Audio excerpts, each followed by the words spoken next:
Power star Pawan Kalyan ఈ పేరు వినగానే ఎంతో మంది బాధలను కష్టాలను తీర్చిన దేవుడు అనే పదం గుర్తొస్తుంది. అతను చేసిన సహాయాలను ఎవ్వరికీ తెలియనివ్వరు. కష్టం అని వచ్చిన వాళ్ళ కళ్ళలో ఆనందం చూసే వరకు అతను నిద్రపోడు.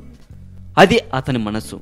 అయితే అసలు పవన్ కళ్యాణ్ గారు తన దగ్గర ఎంప్లాయీస్కి జీతాలు ఇవ్వడానికి కూడా డబ్బు లేదు అనేసరికి ఇది నిజమా అబద్ధమా అని ఒక జాతీయ దినపత్రిక అతని ఆస్తులకు డబ్బుకు సంబంధించి ఎంక్వైరీ మొదలుపెట్టింది. అప్పుడు అర్థమయ్యింది పవన్ కళ్యాణ్ గారి గురించి. ఇంతకీ ఏమని తెలిందో తెలుసా?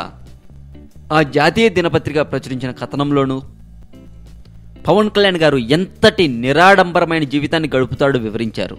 తనకు సినిమాల ద్వారా వచ్చే పారితోషికంలో ఎక్కువ భాగం సామాజిక సేవ కోసమే ఖర్చు చేస్తాడట పవన్ కళ్యాణ్. ఎవరైనా ఆపద ఉందని వస్తే చాలు తనకు సాధ్యమైనంత వరకు 100కి 100% వారికి సహాయం చేయాలని ట్రై చేస్తారు.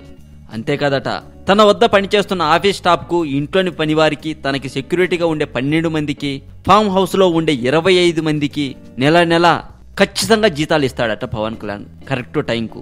తన వద్ద డబ్బు లేకపోయినా సరే తన దగ్గర పనిచేస్తున్న స్టాఫ్కు మాత్రం ఎలాంటి ఇబ్బంది కలగకుండా చూసుకుంటాడట పవన్ కళ్యాణ్ గారు. అది పవన్ కళ్యాణ్ గారి గొప్పతనం.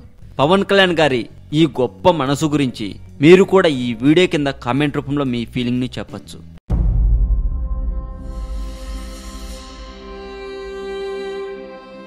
ఇంతకు ముందు వీడియోలో నేను అక్బర్ గురించి, బీర్బల్ గురించి, వాళ్ళ తండ్రి గారి గురించి చెప్పాను కదా.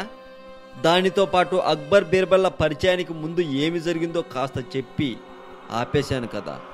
ఇప్పుడు పూర్తిగా చెప్పడానికి నేను సిద్ధంగా ఉన్నాను. మరి మీరు సిద్ధంగా ఉన్నారా? అయితే కథను మొదలు పెడదాం. కథలోకి వెళ్లే ముందు మీకు ఒక ఆఫర్. మా ఈ కొత్త ఛానల్ని మొదట సబ్స్క్రైబ్ చేసిన మొదటి 1000 మందిలో నుండి 3 సెలెక్ట్ చేసి వాళ్ళకి మా తెలుగు మోజో ఛానల్ ద్వారా మా అభిమానులకు విన్నర్స్గా మిమ్మల్ని పరిచయం చేయడమే కాక బహుమతులు కూడా ఇవ్వబోతున్నాం. సో ఆలస్యం చేయకుండా ఈ ఛానల్ని సబ్స్క్రైబ్ చేయండి, విన్నర్గా నిలవండి.